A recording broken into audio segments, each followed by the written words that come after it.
Enter ఈ SIR లో కింద హ్యాపీగా ఉన్న పార్టీ అంటే బీజేపీ పార్టీ. సో బీజేపీకి ప్రధానంగా హైదరాబాద్ లో ఓట్లు గల్లంతు కావడం, అంటే హైదరాబాద్ లో దాదాపుగా 42 లక్షల ఓట్లు గల్లంతయ్యేటువంటి అవకాశాలు ఉండడం అనేటువంటి ఒక రకంగా బీజేపీ తమకు అడ్వాంటేజ్ అని చెప్తుంది. ఎందుకంటే ముఖ్యంగా హైదరాబాద్ లో ముఖ్యంగా ఎంఐఎం ప్రభావం ఎక్కువగా ఉన్నటువంటి ప్రాంతాల్లో, లేదంటే ఇటు మైనారిటీ ఓట్లు ఎక్కువగా ఉన్నటువంటి ప్రాంతాల్లో చాలా డూప్లికేట్ ఓట్స్ ఉన్నాయి. సో డెత్ ఓట్స్ అంటే చనిపోయిన వాళ్ళ ఓట్లను కూడా డూప్లికేట్ గా మార్చి ఓట్లు వేస్తున్నారనేటువంటి ఆరోపణలు బీజేపీ చేస్తూ వస్తుంది. సో మొత్తం మీద ఈ ఓటర్ల అంటే ఈ ఎస్ఐఆర్ మీద అసలు బీజేపీ ఎట్లాంటి ఆలోచనతో ఉందో తెలుసుకుందాం. మా ప్రతినిధి నరసింహరావు ఉన్నారు సో బీజేపీ కార్యాలయం దగ్గర. సో నరసింహరావు, సో బీజేపీ ఒక రకంగా ఈ ఎస్ఐఆర్ ప్రక్షాళన ఓట్ల నమోదు అంటే ఓట్ల ప్రక్షాళన మీద ఒకంత సంతృప్తిగా ఉన్నట్టుగానే మనకు కనిపిస్తుంది. ఎందుకంటే బీజేపీ ముందు నుంచి కూడా చెప్తుంది హైదరాబాద్ లో సో ముఖ్యంగా ఒక మైనారిటీ కమ్యూనిటీకి సంబంధించినటువంటి ఓట్లే ఎక్కువ పెద్ద సంఖ్యలో డూప్లికేట్ ఓట్లుగా ఉన్నాయని చెప్తుంది.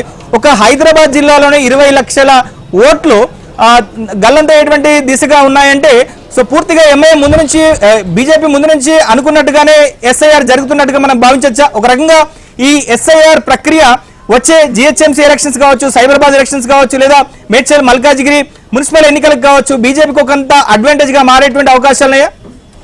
ఎస్, ఖచ్చితంగా భారతీయ జనతా పార్టీ అయితే మొదటి నుంచి ఈ ఎస్ఐఆర్ ప్రక్రియను సమర్థిస్తూ వస్తుంది. వాస్తవానికి ఓటర్ల జాబితాను ప్రక్షాళన చేయాల్సి ఉంది. ఏవైతే డూప్లికేట్ ఓట్లున్నాయో, 2 ప్రాంతాల్లో ఓట్లున్నాయో, చనిపోయిన వారు ఓట్లున్నాయో వాటన్నింటినీ తొలగించి ఒరిజినల్ ఓటర్ల జాబితాతోటి, శుద్ధి చేసిన ఓటర్ల జాబితాతోటి ఎన్నికలకు వెళ్లాల్సినటువంటి అవసరం ఉంది అనేటువంటి వాదన అయితే మొదటి నుంచి వినిపిస్తుంది భారతీయ జనతా పార్టీ. సో అధికారంలో ఉన్నటువంటి పార్టీలు చనిపోయినటువంటి ఓట్లు ఉండడం వల్ల, డూప్లికేట్ ఓట్లు ఉండడం వల్ల, షిఫ్ట్ అయినటువంటి ఓట్లు కూడా ఓటర్ జాబితాలో ఉండడం వల్ల పెద్ద ఎత్తున అవినీతికి అక్రమాలకు పాల్పడుతూ దొంగ ఓట్లు ఏపిస్తూ జాబితాలో ఉన్నటువంటి ఓట్లను ఏపిస్తూ ప్రయోజనాలు లబ్ధి పొందేటువంటి ప్రయత్నాలని అధికారంలో ఉన్నటువంటి పార్టీలు చేస్తున్నాయనేటువంటి ఆరోపణలని భారతీయ జనతా పార్టీ మొదటి నుంచి చేస్తూ వస్తుంది. సో ఈ ప్రక్రియ చేపట్టడం వల్ల ఖచ్చితంగా ఓట్లన్నీ కూడా తొలగిపోతాయి. అంటే డూప్లికేట్ ఎక్కడైతే ఈ నియోజకవర్గంలో ఒక నియోజకవర్గంలో ఓట్లున్నటువంటి వాటిని తొలగించడం వల్ల అవినీతికి అక్రమానికి అవకతవకలకు పాల్పడేటువంటి అవకాశం కోల్పోతారనేటువంటి మాటను చెప్తా ఉన్నారు. సో మొన్న జరిగిన ఇటీవలి కాలంలో జరిగినటువంటి జూబ్లీహిల్స్ ఎన్నికల్ని ఒక ఇంత ఎగ్జాంపుల్గా కూడా భారతీయ జనతా పార్టీ చేస్తూ ఉంది. వాస్తవానికి జూబ్లీహిల్స్ ఎన్నికల్ని ఉప ఎన్నికల్ని అన్ని పార్టీలు కూడా ఛాలెంజింగ్గా తీసుకున్నాయి. సో అక్కడ ఉన్నటువంటి ఓటర్లందరినీ కూడా రీచ్ కావడం కోసం 60 మంది ఓటర్లకి ఒక ఇన్ఛార్జి చొప్పున అన్ని పార్టీలు కూడా నియమించాయి. సో ప్రతి ఓటర్ను రీచ్ అయ్యేటువంటి ప్రయత్నం చేశాయి. సో అయినప్పటికీ కూడా అక్కడ నమోదైనటువంటి ఓటింగ్ పర్సెంటేజ్ 48% మాత్రమే. అంటే 48% తర్వాత ఉన్నటువంటి మిగిలిన ఓట్లన్నీ కూడా అక్కడ ఓట్లుగా లేవు. చనిపోయినటువంటి ఓట్లున్నాయి, అందులో మెజార్టీ, అదేవిధంగా షిఫ్ట్ అయినటువంటి ఓట్లున్నాయి. సో వాటన్నింటినీ కూడా తొలగించకపోవడం వల్ల అక్కడ అవకతవకలు జరిగాయి. చాలా దొంగోట్లు కూడా వేపించుకునేటువంటి ప్రయత్నాలు జరిగాయి అనేటువంటి వాదనని భారతీయ జనతా పార్టీ చేస్తుంది. సో ఇప్పుడు గ్రేటర్ హైదరాబాద్లో ముఖ్యంగా హైదరాబాద్ రంగారెడ్డిలో సనత్ నగర్, జూబ్లీహిల్స్, ఇతర నియోజకవర్గాల్లో నమోదైనటువంటి ఓట్ల ఎన్యుమరేషన్ ప్రక్రియను, డిజిటలైజేషన్ ప్రక్రియను వారు ఎగ్జాంపుల్గా కూడా చూపుతా ఉన్నారు. సో ఇక్కడ ఓట్లు లేవు, వాటిని తొలగించాల్సినటువంటి అవసరం ఉంటుంది. సో కాబట్టి వాటిని తొలగించి కనుక ఎన్నికలు నిర్వహిస్తే సో ఖచ్చితంగా వాస్తవికమైనటువంటి రిజల్ట్ వస్తుంది అనేటువంటి వాదన భారతీయ జనతా పార్టీ చేస్తుంది. సో అందుకే ఈ ప్రక్రియ పైన భారతీయ జనతా పార్టీ మొదటి నుంచి సమర్థిస్తూ వస్తుంది. ఇప్పుడు జరిగేటువంటి ప్రక్రియ పట్ల కూడా చాలా హ్యాపీగా ఫీల్ అవుతా ఉంది. ఎందుకనంటే ఇక్కడ జరిగినటువంటి ఎన్నికల్లో, గతంలో జరిగినటువంటి అసెంబ్లీ ఎన్నికల్లో Bharatiya Janata party BRS party ఎక్కువ స్థానాలని గెలుచుకుంది.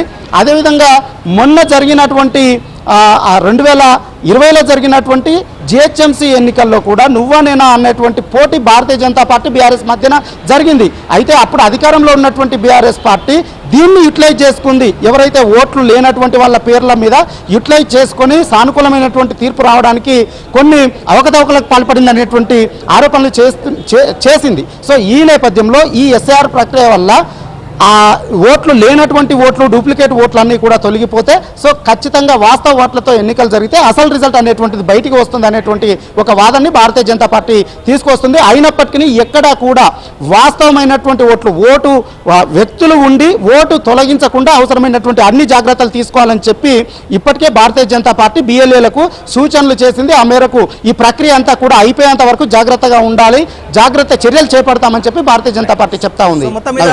SIR అయితే పూర్తయింది. సో దీంట్లో తెలంగాణలో అంటే ముఖ్యంగా కనుక చూస్తే దేశవ్యాప్తంగా జరిగినటువంటి SIR లో సో ముఖ్యంగా బీజేపీకే అడ్వాంటేజ్ గా మారింది. ఓవైపు పశ్చిమ బెంగాల్లో కనుక చూస్తే సో పశ్చిమ బెంగాల్లో 60 లక్షల ఓట్లు SIR ప్రక్రియలో గల్లంతైనప్పటికీ కూడా సుప్రీంకోర్టుకు వెళ్ళి కూడా 30 లక్షల ఓట్లను మళ్ళీ ఆ SIR తర్వాత నమోదు అయినప్పటికీ కూడా సో అక్కడ ఫలితం అనేటువంటిది బీజేపీ పార్టీకి అనుకూలంగా వచ్చింది. సో తెలంగాణలో రికార్డు స్థాయిలో 74 లక్షల ఓట్లు గల్లంతు ప్రమాదాన ఉన్నటువంటి నేపథ్యంలో సో ఇంకా దీనికి ఇంకా అవకాశం ఉంది. సో దీంట్లో కనుక మనకు చూస్తే ఆబ్సెంట్, డెత్, షిఫ్ట్ అనేటువంటి 3 కేటగిరీల్లో సో ఈ ఓట్లను ప్యూరిఫై చేస్తారు. సో దీంట్లో ఆబ్సెంట్ అయినటువంటి వాళ్ళకైతే అవకాశం ఉంటుంది. సో మళ్ళీ వీళ్ళు ఫామ్ 6ను ఎన్నికల అధికారులకు సమర్పించి BLOలకు సమర్పించుకుని మళ్ళీ ఓటుని నమోదు చేసుకునేటువంటి అవకాశం ఉంటుంది. ఇక షిఫ్ట్ అయినటువంటి వాళ్ళు, డెత్ అయినటువంటి వాళ్ళు లేదా 2 చోట్ల ఓట్లు నమోదు చేసుకున్నటువంటి వాళ్ళ ఓట్లు తొలగిపోయేటువంటి అవకాశం ఉంది. ఫలితంగా పూర్తి ఒక పారదర్శకమైనటువంటి ప్రక్రియలో ఎన్నికలు జరిగేటువంటి అవకాశాలు అయితే ఉంటాయి. సో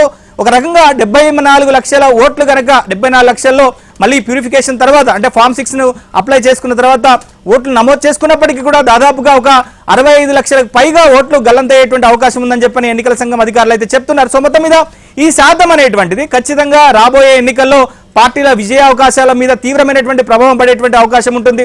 సో డూప్లికేట్ ఓట్లు ఉండవు, చనిపోయిన వాళ్ళ ఓట్లను కూడా వేసేటువంటి పరిస్థితి ఉన్నది కాబట్టి సో పారదర్శకంగా ఓట్లు జరిగేటువంటి అవకాశం ఉంటుంది కాబట్టి ఖచ్చితంగా ఇప్పటి వరకు జరిగినటువంటి ఎన్నికలు వాటి ఫలితాలు వేరు. సో భవిష్యత్తులో జరిగేటువంటి ఎన్నికలు వాటి ఫలితాలు కూడా వేరేటువంటి అవకాశాలు కనిపిస్తాయి. సో ఈసారి 2002 ఓటర్లకు సంబంధించినటువంటి వివరాల ఆధారంగా SIR ప్రక్రియ జరుగుతుంది కాబట్టి సో జెన్జీ అంటే యువతరానికి ఎక్కువగా డిసైడ్ చేసేటువంటి అవకాశాలు ఉంటాయి కాబట్టి సో పార్టీలన్నీ కూడా వాళ్ళని అట్రాక్ట్ చేసేటువంటి ప్రయత్నాలు చేస్తాయి.